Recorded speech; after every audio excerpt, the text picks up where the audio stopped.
Good morning, good afternoon, or good evening, depending upon where you live around the world. I have made an attempt to make a video highlighting why and why not to go with a specific type of hub. In general, I've covered all of the options that are on the table for me at the moment. I came back to the dome interest some years ago, but it came about because of this style of dome, the one where it's got the four corners and what's been called the quad dome. I like that, and it just gave me that transition from, yes, I kind of like geodesic domes, but yeah, they don't really suit in an urban area where, not for me. For a lot of people, of course I do, but not for me. When I saw this, I go, oh, I think I wouldn't mind one of those. And I remain with that thought that I wouldn't mind one if I can build it myself without any great demand or engineering requirements. The dome also came with this style in yellow hub. The one where you can see this in companies like Alpbar, who I think are the top tier of that sort of dome. I'm not saying they're the only one, it's the ones I've seen. I've attributed the style of dome and the hub to them. So my bias. This is the dome, sort of dome here. Very fuzzy one, big dome. In fact, that's a really horrible photo. How about this photo? You're all there. In fact, this was the dome that I think that caught my attention. And I go, oh, I like that.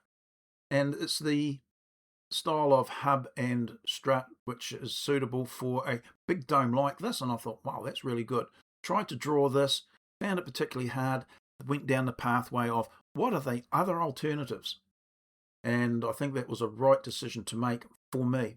If I was better at, say, I'd been trained to draw these sorts of things and fabricate them, I might still look at making these type of hubs. Obviously, they're strong enough for major domes. I'll keep on dragging in some photos. Hopefully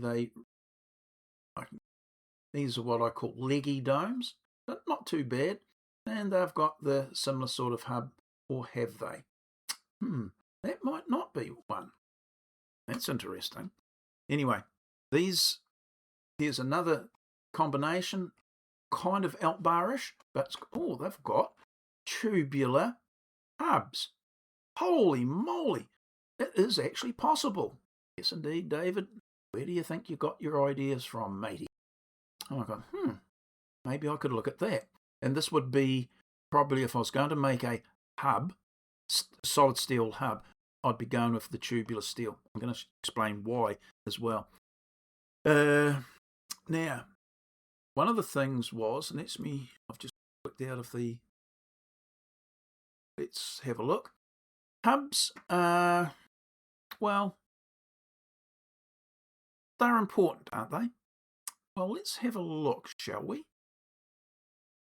This is taken from the Alpbar site. Alpbar, not Alpbar. Good, not good. What's the difference? Well, that thing there for a kick-off. See the threaded insert there? Well, that's a lot bigger than the bolt that's going into it. So they've put an insert in and it's got an internal thread for the bolt to go into. But why is this happening? The bolt's still done up, but it's starting to separate. This one, Alpbar, no problem. There's a reason. There's lots of reasons. Ditto here. The joint's not too bad. There's little gaps there. That's not good. Look at this one. This is a beauty. I know it's Alpbar because it's got the name on it. Alpbar, not Alpbar. Good quality, not good quality. Everything attached? Not everything attached. This strut has come off of the bolts. How is that even possible? The whole dome must have flexed enough for that to come off that. How's that possible? Got no idea, by the way. Or somewhere the timber that we can't see has failed and it's pulled through. It's pulled through the... That's just insane. It really is, that's really caught me. I could never figure out what this one was showing till I realised this was the strut that's supposed to go in there. Ouch. So, someone has gone to the effort of fabricating up a hub that's very similar to the Eltbar system. I'd hate to think that they use the Eltbar hub and then use their own timbers to construct their dome. Yeah. But that's kind of yikes. So that's not good. Domes don't fail. Yeah, they do. That is a dome that failed. Now, I'm going to be fair to the people doing this. They were doing it in the park. I think they had it 80, 90% finished. They went home and unfortunately, a bit of a storm came through, ripped the damn thing apart and threw it onto the ground. They fail. Okay. What the hell's going on here? Well, this is a knockoff. This was taken from the Eltbar site, and they're rightly a bit pissed off with the companies that make rip-offs that make it look like it's one of their products when it's not. This I'm sitting here shaking my head. They have got nut couplers or rod couplers here. They've been inserted into the ends of the struts, and it looks like they've epoxied. Hang on, they've got a plate there. Cunning little people. They've fixed the plate with, and I'd suggest these screws are probably 40 millimeters long. The nut couplers are generally 40 to 50 millimeters long, so I'm not far out. So the total holding capacity into end grain of timber was whole lots of screws at 40 millimeters and a couple of inserted nuts in a nut coupler. Well, that ain't going to hold anything. I'll tell you that right now. This is a photo. Okay, there's the nut coupler. People need a resting. That's not good. Things are starting to pull out. Yeah, I'm getting to a point on this too. Here's a good way of fixing things.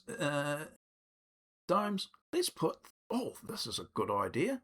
Yeah, it is actually, if you did it slightly differently. But let's put threaded rods into the ends of these timbers. Okay.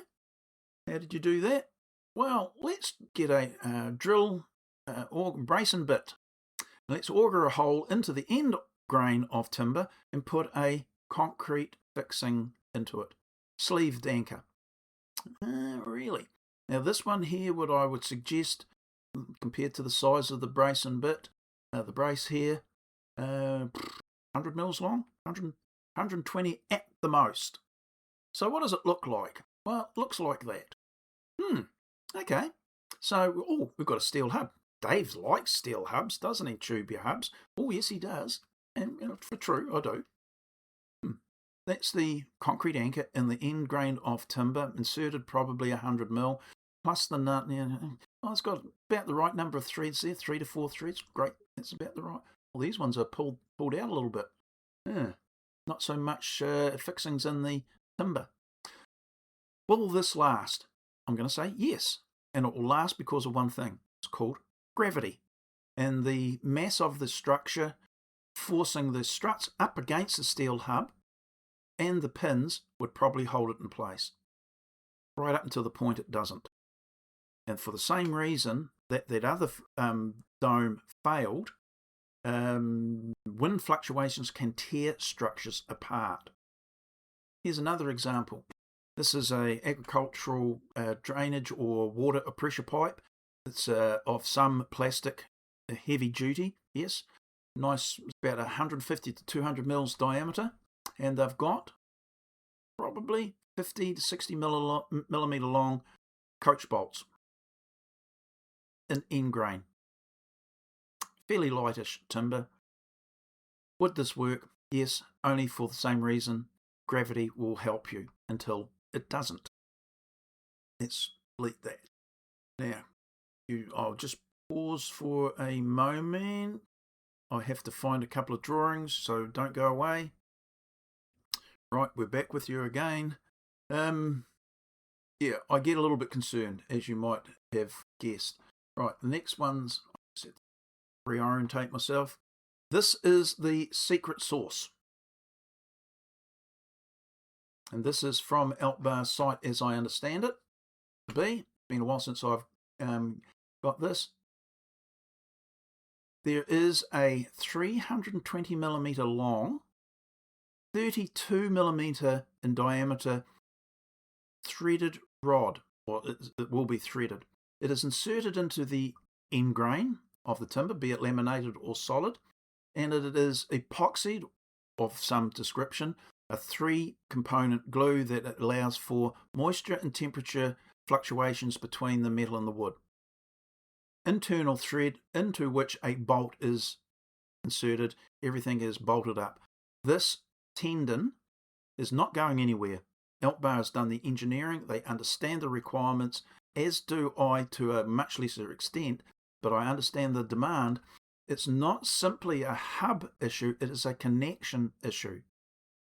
And so sometimes when we're talking about, with me in particular, I'm talking about a hub, it is the connection issue that I am focusing on, and the ease or not of making something in a workshop that will cater to my concerns.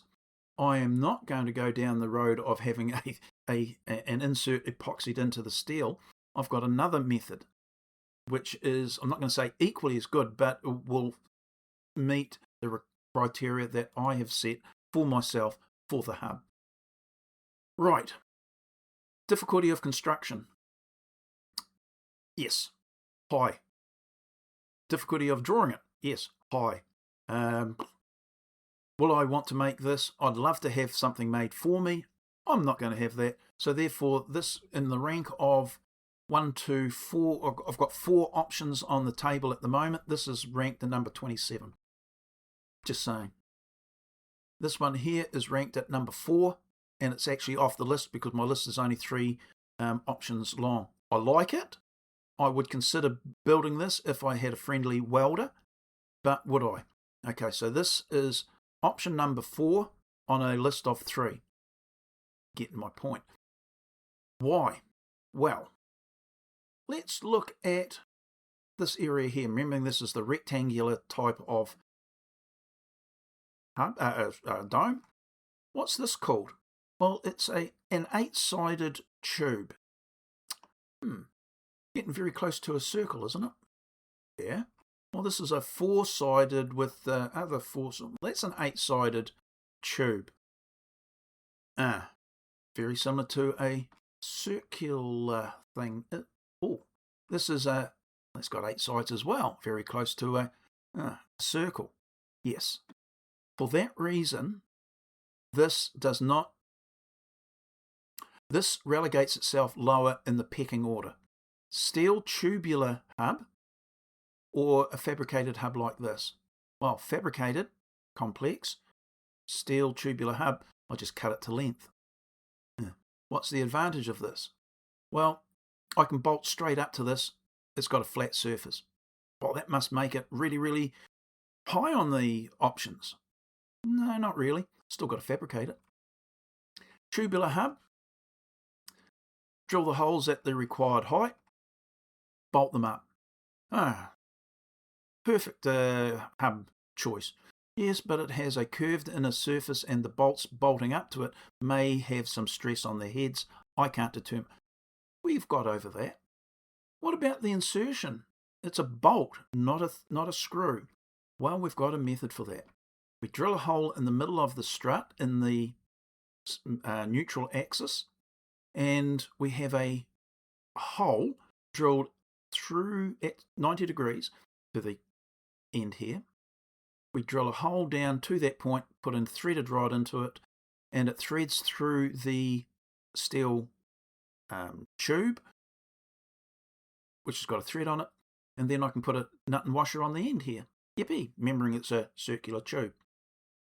Well, that's easy then, because there is no mechanical failure possible there other than the nut coming undone. Would be applicable to any structure. Can even be a bolt rather than even a nut. So we've got options. And I've got a method for doing it too, which I have yet to show in any video. And I just thought of it the other day. Anyway, so tubular hub. What about no hubs? True. You can make triangles up and bolt them together. Correct. Is that an option? Yes. It's number 2. So tubular hub number 3. This is number 4 on a list of 3, so not an option. Circular tubular hub is number 3. Triangles bolted together, number 2. And number 1, tabbed plates. Simple. Decision made, isn't it? In fact, to be fair, the triangles and the tubular hub, they flop between number 2 and 3. They switch rankings. They are equally viable for me. But the tabbed hub does seem to have the most going for it, for all sorts of different reasons. Fabricating it in the workshop, in a woodworker's workshop, yeah, I've got a jigsaw. I don't have a metal cutting bandsaw. Don't want one. No, I want one, but not going to get one. But I can make the plates in a woodworking workshop to quite a good level, I hope, I think. So, yeah, that's why it's at the top of the ranking now. Number 4 on a list of 3. Number 27 on a list of 3. So, nice. Yeah, lots of problems. But it's the attachment which is important. The tabbed hubs don't have the same attachment issues. They've got their own, not those ones. So, there you go. Decision made. Didn't take long. Now you know why my paranoia about structures are what they are. I do like this hub no longer. One of the hubs I really like, which I'd look at, which kind of has, where are we? Is this one. And it is, it's a tubular hub. Yes, it is. It's got 2 different rings. Yes, it does. It has bolts inserted into the struts. Yep. The struts are cut at an angle. Yep. And how does that work? Well, I'm going to suggest quite well. It might even work better on a higher frequency dome where each strut has less demand on it than type I've got. So that might be a caveat. But this one here is very, very appealing. A little bit more engineering to get that just right, but pretty attractive. Yeah, anyway, not what I'm going with, but I am doing some drawings on it. Anyway, in fact, this is a dome here. Same sort of hub. Very, very attractive high frequency dome though. And it is a dome. It's not like the quad dome that we've got. Anyway, there you go. List of 3 options.